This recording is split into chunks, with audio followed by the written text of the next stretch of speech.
এরে 6 বছর ধরে আমি রান্না করে খাওয়াচ্ছি, আজকে আমার নতুন কথা শোনা হচ্ছে যে আমি রান্না কি কোথা থেকে শিখলাম। আজকে রান্নাটা সবথেকে বেস্ট। তাহলে তো তুই বিশ্বদার বাড়িতে মটনটাই খাসনি, তুই মটন খেলে পাগলা হয়ে যেতিস। ওই আমি ছিলাম না বলেই ভালো হয়েছে। কেন কালকে মামা বাড়ির মাংস খারাপ হয়েছিল?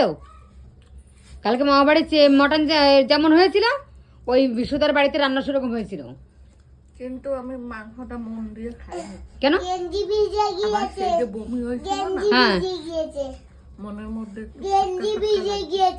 গেঞ্জি কি করে বুঝলো? জল জল খেতে গিয়ে।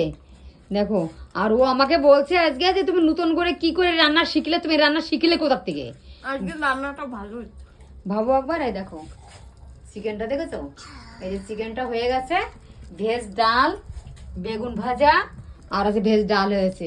এই এখন হ্যাঁ, আরেকটা ও আরেকটা হয়েছে চাটনি, আরেকটা দাও। আর ওদের হলে আরেকটা খাবে।